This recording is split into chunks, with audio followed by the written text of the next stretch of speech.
In the city of Los Angeles, Detective Mark is having time off while grieving for his dead wife Rose, which has given him a drinking problem. However, he has to return to the station when he hears his son Trent has been arrested for getting in a fight. Officer Garcia convinces the other guy not to press charges, so Mark gets Trent out and proceeds to scold him thoroughly. Things have been tense between them since Rose's death, and it only gets worse when Trent notices Mark spent his money on alcohol instead of filling the car's tank. They decide to take the subway instead, and on their way there, Trent leaves some money for blind hobo Sarge. In the subway, Mark keeps fidgeting with Rose's ring and decides to hear Trent's side of the story, allowing them to have a soft bonding moment. Suddenly, the train comes to a stop at the same time a bright blue light appears in the sky. Mark checks with the transit worker named Audrey, who explains there's been a power outage and the radio's down. Then something makes the whole underground shake and Audrey receives a message through the radio saying don't look at the lights. When the whole train shakes again, the group decides to evacuate, and as they walk along the railing, they hear mysterious noises coming from above. Meanwhile, Garcia comes out of the bathroom and finds the station empty except for Officer Jones, so they look around and find the bright light outside. Everyone is following the blue glow except for Sarge, who isn't affected because of his blindness. The underground group reaches the station and tries to find a safe route to escape, but a woman is desperate to return to her family and tries to take the stairs outside. Trent follows her to convince her to come back and both of them end up looking at the light, which makes half of their faces go black. Mark notices this and closes his eyes to grab his son to keep him here while the light suddenly becomes a beam that takes away every person that looked at it. When Mark opens his eyes, he discovers the beam came from a giant spaceship. Afterward, Mark brings Trent back to the subway station and together with Audrey and the few survivors, they go back to walk through the tunnels. There they meet with Garcia, Jones, and Sarge, who join the group to look for a safe exit. Garcia also gives Mark a gun to defend himself. After walking all night, they find a set of stairs with a window that allows them to see the Air Force is attacking the spaceship. Jones finally gets a signal on her radio and asks for help, but it's denied because they're about to bomb the city without caring if there are any survivors left. The spaceship's defenses easily take down the Air Force, and as bombs and falling planes start hitting the ground, the tunnel begins to crumble. The group immediately runs away, but the unknown survivors get killed by the debris. The rest of the group finds a hole in the ceiling, but when they're about to escape, an alien appears in the tunnel to attack them. The creature absorbs Garcia before turning on its light to attract Trent again, and Mark starts shooting at it until it dies. Then he rescues Garcia, who is surprised by the fact he could breathe inside the creature. Jones wonders if the aliens want them alive, but at that moment, the creature wakes up and grabs Jones to remove her brain. Mark begins shooting again to give the others a chance to escape. This allows the alien to grab him by the legs. Thankfully, Audrey has an emergency flare with her and tosses it to Mark, who uses it to make the creature step back. Afterward, he puts it inside the gas tank of a car that fell into the hole, so when the creature tries to follow the group as they escape, the car explodes and kills it. Now they're outside, they can see the spaceship sending a giant alien after them. The group begins to run away, but the alien is too close, so Garcia stays behind to buy his friends some time. Unfortunately, his bullets do nothing, and the alien absorbs him with its tentacle. Mark, Trent, Audrey, and Sarge notice there are helicopters in the area and try to get their attention, but the giant alien suddenly blocks their way and shoots the helicopters down.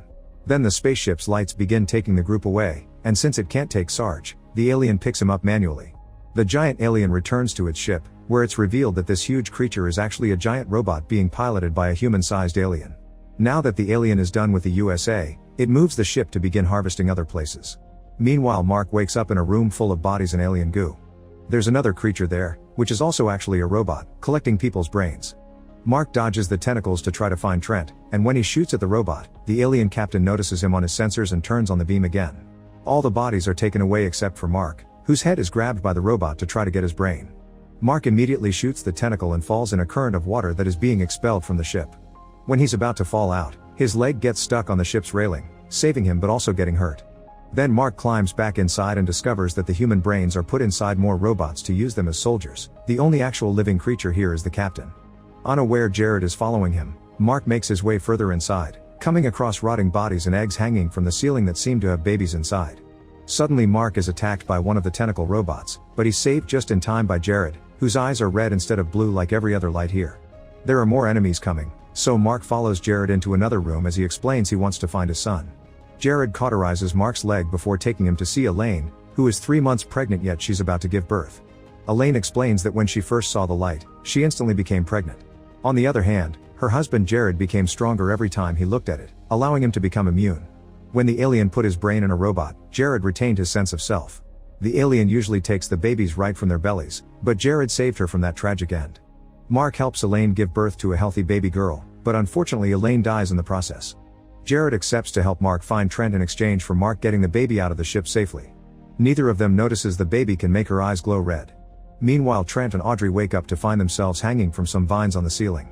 Trent manages to get the other flare from Audrey's pocket and cuts her vine, then he grabs Audrey and throws her on the stairs. He jumps after her and together they start making their way down, only to discover Sarge is hanging from a vine too. After Jared and Mark leave the room, the captain finds Elaine's body and begins tracking the baby. Jared first takes Mark to the armory, where he provides him with an alien weapon that connects directly to his arm's nerve cells. Then Jared begins setting up bombs to blow up the ship. He also uses the main computer to find where Trent is. At that moment, the captain shows up, so Jared opens a passage to send Trent to the vine room while he stays behind to fight the captain. In the vine room, Mark finds Trent jumping on Sarge's vine to rescue him. Making the vine swing, Trent frees Sarge while Mark puts down the baby and rushes upstairs to offer his hand right before the vine breaks. Trent holds onto Mark's hand, but the robot's tentacles are stronger and sadly they drag Trent away to steal his brain and throw his body into the pile. Another tentacle grabs Audrey, so Mark jumps on it and cuts it with the alien blade Jared gave him. Audrey makes it safely to the floor and the robot falls on top of Mark, but he uses the blade to finish it off.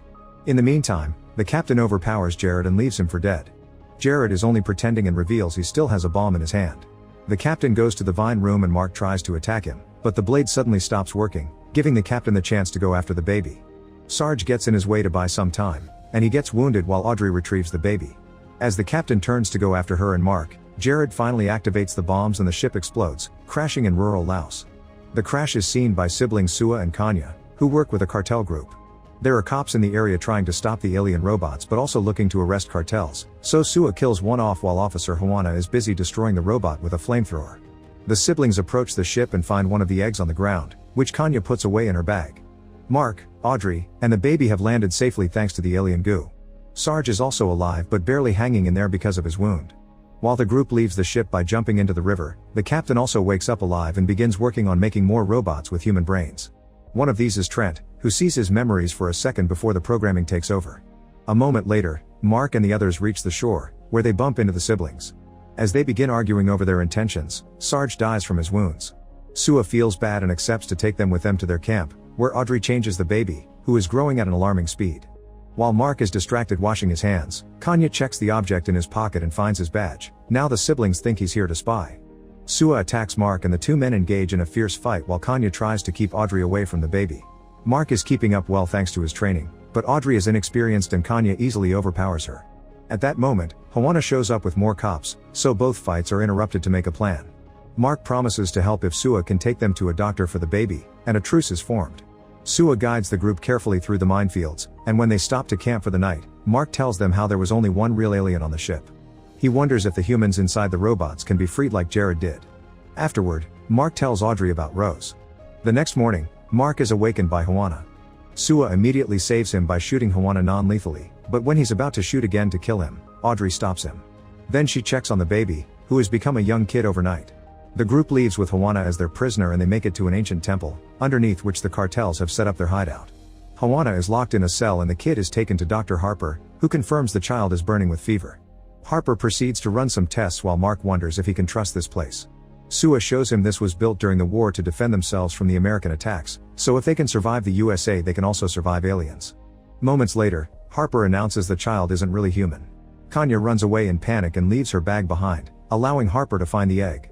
When Kanya tries to take the kid away for being the enemy, the others stop her, and Mark tells her about the experiments he saw, meaning the child's also a victim. Afterward, Harper gives a full explanation. The kid's constant growth has depleted her entire system, and she's about to shut down. She needs a transfusion, but Harper doesn't think any of them are compatible. Mark shows him his arm and tells him about the weapon that was connected to his body, so they decide to try with his blood. The next morning, the kid is healthy and well, she's also grown even more. Using the egg Kanya found, Harper runs more tests and discovers the blue light that brainwashes their brains is biologically compatible with human DNA. He thinks the aliens planted humans here on Earth as a crop, and every couple of millennia they come back to harvest.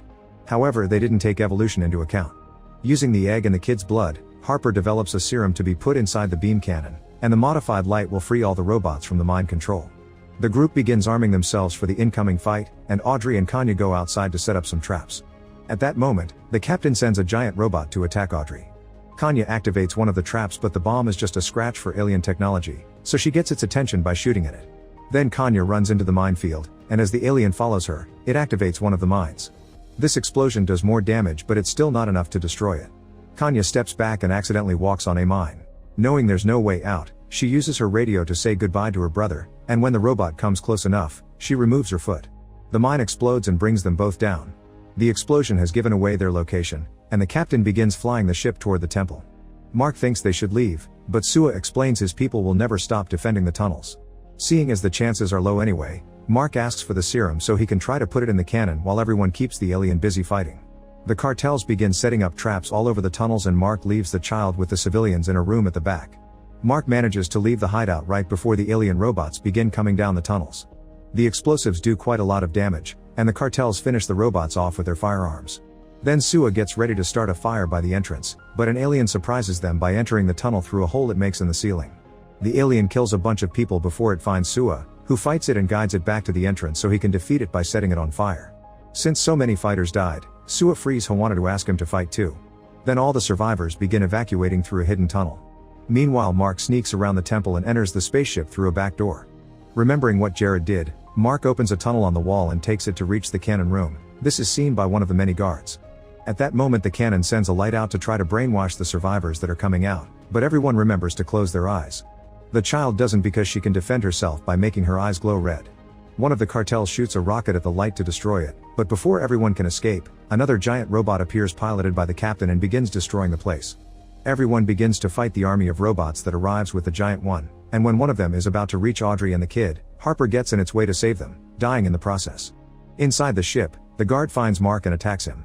During the fight, Mark drops Rose's ring, and the sight of it makes the guard hesitate. Mark realizes this is Trent, but since the boy can't completely shake off the control yet, Mark has to push him away into the lower level to save himself. Then he grabs an egg from the vines, injects the serum into it, and throws it into the beam, changing the light color from blue to red. Trent immediately recovers his memories, but before the light can reach the others, the captain uses his robot to break the beam cannon, causing Mark to jump off the ship not to die along with it. Then Mark finds a broken robot and steals its blade so he can join the fight.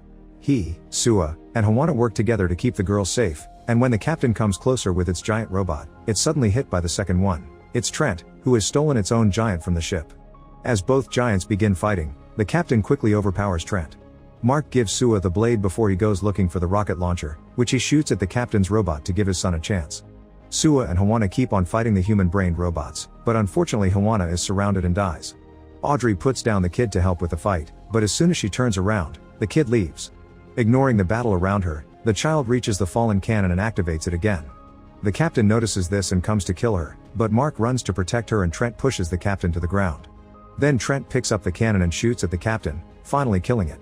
This shot also makes a red light appear in the sky, which frees all the human brains from the mind control. Father and son finally reunite, and when Audrey picks the kid up, she decides to name her Rose. Some months later, Rose is now a young woman and captain of a ship they've built with the pieces of the Alien One. Her crew is formed by humans but also by all the people trapped in the robot bodies, like Trent. Together they're finally ready to fly to the aliens' home planet and stop them from coming back ever again. Make sure to subscribe and turn on notifications so you can watch more videos like this. Thanks for watching.